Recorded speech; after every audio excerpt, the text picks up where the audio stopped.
नमस्कार। राम राम मित्रों। An option पर एक बार फिर आप सबका स्वागत है। मित्रों, आज हम एक्सरसाइज 8.1 का ओवरव्यू करेंगे, जिसमें हम जानेंगे रेशनल नंबर के बारे में। रेशनल नंबर जिसे हिंदी में परिमेय संख्याएं कहते हैं। तो आखिर ये रेशनल नंबर होता क्या है? A rational number is any number that can be written in the form of P upon Q, where Q cannot be zero. ऐसे कोई भी नंबर जिसे हम P अपॉन Q के फॉर्म में लिख सकें। Q can not be zero, Q का वैल्यू कभी जीरो नहीं हो सकता। इन सभी नंबर्स को हम रेशनल नंबर्स यानी परिमेय संख्या कहते हैं।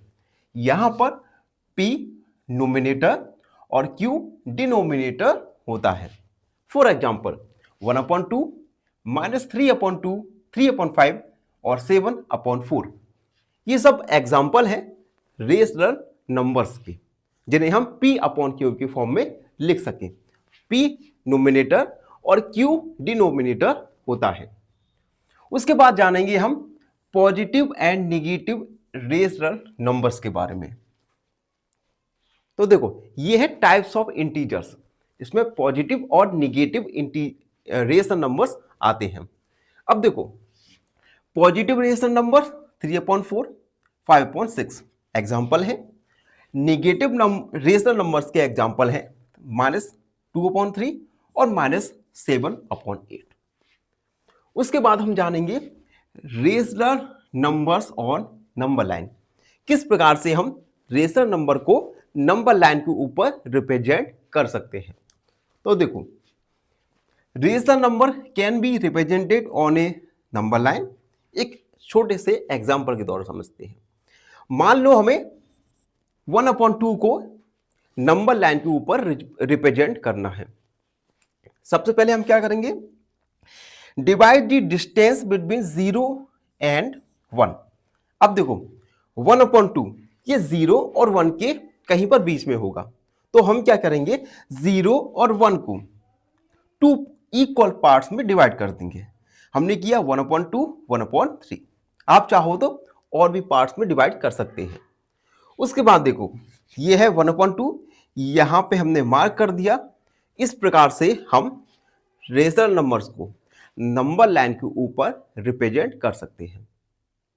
उसके बाद इक्विवेलेंट रेशनल नंबर। देखो, two rational numbers are equivalent if they represent the same value. अगर रेशनल नंबर्स सेम वैल्यू को रिप्रेजेंट कर रही है तो हम कह सकते हैं वे rational numbers equivalent rational numbers हैं। For example 1/2, 2/4। अब देखो, 2/4 में अगर हम 2 का डिवाइड करेंगे तो 1/2 आ जाएगा। इसके साथ साथ 3/6 में अगर हम 3 का डिवाइड करेंगे, इस कंडीशन में भी 1/2 आएगा।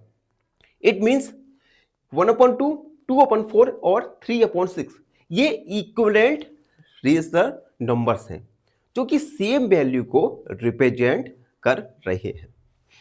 उसके बाद standard form of rational numbers. देखो, ये rational number is standard form when. कोई भी रेशनल नंबर स्टैंडर्ड फॉर्म में होगा अगर numerator and denominator have no common factor except 1। Numerator और डिनोमिनेटर में एक के अलावा कोई भी कॉमन फैक्टर नहीं होना चाहिए। उसके बाद डिनोमिनेटर इज पॉजिटिव और डिनोमिनेटर हमेशा पॉजिटिव होना चाहिए।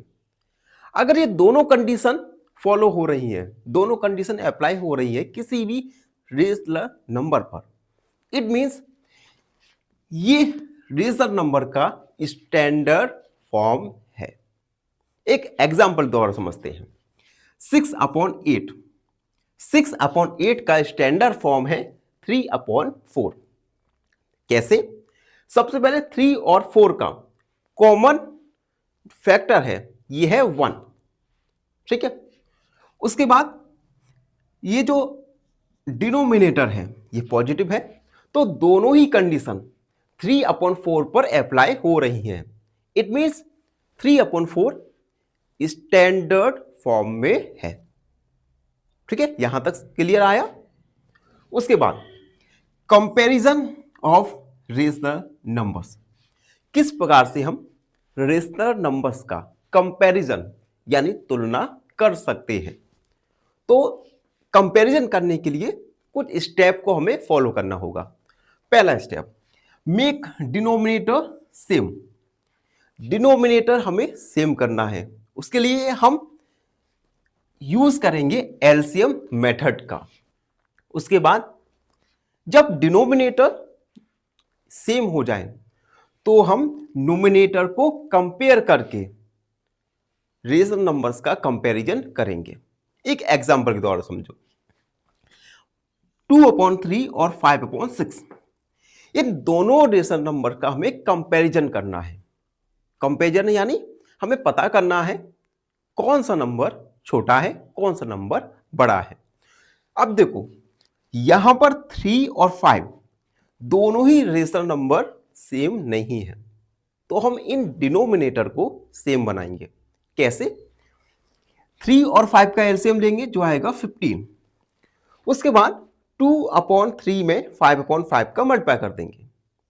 ठीक है, क्योंकि देखो हमें नोमिनेटर क्या करना है 15, तो 3 में हम 5 का मल्टीप्लाई करेंगे, तो हम डिनोमिनेटर में 5 का मल्टीप्लाई करेंगे, उस सेम डिनोमिनेटर का नोमिनेटर के साथ भी मल्टीप्लाई करेंगे, तो ये आ जाएगा 10/15। उसके बाद 3/5, 5 में हम 3 का मल्टीप्लाई करेंगे जिससे 15 होगा, तो 3/3 का मल्टीप्लाई कर देंगे 3/5 में, 9/5। अब जब दोनों ही डिनोमिनेटर सेम हो गए तब हम नोमिनेटर, याद रखना नोमिनेटर का कंपैरिजन करेंगे। यहां पर देख सकती हैं 10 is greater than 9, it means 2/3 is greater than 3/5। तो इस प्रकार से हम रेशनल नंबर्स का कंपैरिजन करेंगे। तो ये था एक्सरसाइज 8.1 रेशनल नंबर्स का ओवरव्यू। आई होप आप सबको अच्छे से समझ आ गया होगा। फिर भी कोई डाउट रहता है तो उसे कमेंट सेक्शन में लिख दीजिए, हमसे जुड़िए और प्लीज सब्सक्राइब करो ना। धन्यवाद, हमेशा प्रसन्न रहें। फाइनली एक क्वेश्चन पूछूंगा आपसे। क्वेश्चन है which is the smallest? Option A 0.345, option B 0.354, option C 0.435। इस क्वेश्चन का आंसर कमेंट सेक्शन में जरूर लिखिए। बने रहिए हमारे साथ एन ऑप्शन पर। धन्यवाद।